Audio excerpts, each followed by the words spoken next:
দেশে বাড়ছে ডেঙ্গু রোগীর সংখ্যা। শুক্রবার একদিনে 5 জনের মৃত্যুর খবর দিয়েছে স্বাস্থ্য অধিদপ্তর। একই সময়ে হাসপাতালে ভর্তি হয়েছেন 159 জন। এর মধ্যে 124 জনই বরিশাল বিভাগের। এডিস মশার বিস্তার ঠেকাতে এখনই পদক্ষেপ না নিলে পরিস্থিতি ভয়াবহ হতে পারে বলে আশঙ্কা করছেন বিশেষজ্ঞরা। মুগদা মেডিকেল কলেজ হাসপাতালের পরিচালক জানালেন, ডেঙ্গু রোগীর চিকিৎসার জন্য সব ধরনের প্রস্তুতি রয়েছে তাদের। সাইরাস মাহমুদের রিপোর্ট।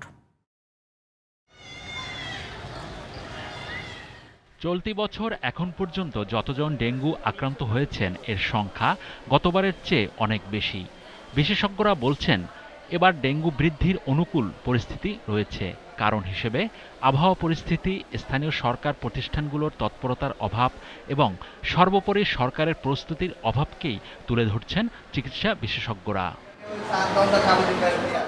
এবার ডেঙ্গু আক্রান্তের 75% ঢাকার বাইরে। বিভাগ হিসেবে সর্বোচ্চ সংক্রমণ বরিশালে আর জেলা হিসেবে বরগুনায়। চিকিৎসা বিশেষজ্ঞরা বলছেন, এডিস মশার লার্ভা বছরব্যাপী সারা দেশে জমে থাকে। বৃষ্টি এলেই পূর্ণতা পেয়ে ছড়িয়ে পড়ে সর্বত্র। বিস্তার ঘটে ডেঙ্গুর। তাই ডেঙ্গু প্রতিরোধে সরকারের পাশাপাশি ব্যক্তি পর্যায়েও কাজ করা উচিত।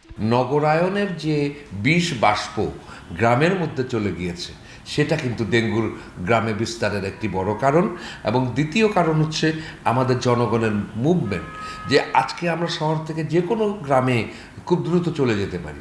এবং এই চলে যাওয়ার জন্য একজন যদি ডেঙ্গুর আপনার ভাইরাস আক্রান্ত হয়, সে কিন্তু ওখানে গিয়ে ওখানকার মশা, এডিস মশা, তার থেকে আরেকজন আপনার সুস্থ মানুষকে আক্রমণ করে দিতে পারে। ঢাকার মুগদা মেডিকেল কলেজ হাসপাতালের পরিচালক জানান, ডেঙ্গু রোগের চিকিৎসায় সব ধরনের প্রস্তুতি রয়েছে তাদের। প্রতি বছরই এখানে ডেঙ্গু রোগী আমরা ডিল করি এবং এটা ডেঙ্গু ডেডিকেটেড হাসপাতাল। আমাদের এখানে সব ধরনের প্রিপারেশন আছে। এখানে আমাদের প্রায় 200+ ডেঙ্গু রোগী রাখার জন্য বেড আছে। এছাড়া রোগী ম্যানেজমেন্টের জন্য যা লজিস্টিক সাপোর্ট লাগে, ফ্লুইড থেকে শুরু করে অন্যান্য ওষুধ, সেটা আমাদের এখানে পর্যাপ্ত পরিমাণে আছে। সিনিয়র এ চিকিৎসক মনে করেন, আতঙ্কিত না হয়ে এডিস মশার বিস্তার ঠেকাতে এখনই কার্যকর ব্যবস্থা নিতে হবে।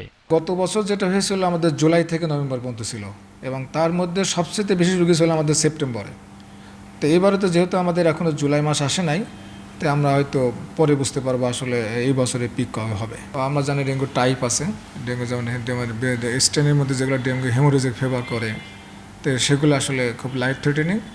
তো সব কিছু মিলে একটা রোগীর যদি ফ্লুইড ব্যালেন্স মেনটেন না হয়, আমরা বলি যে যদি তার ভেসেল থেকে ফ্লুইড লিক করলে তার প্রেশার ফল করতে পারে, তার ইউরিন আউটপুট কমে যেতে পারে, রোগী দুর্বল হয়ে যেতে পারে।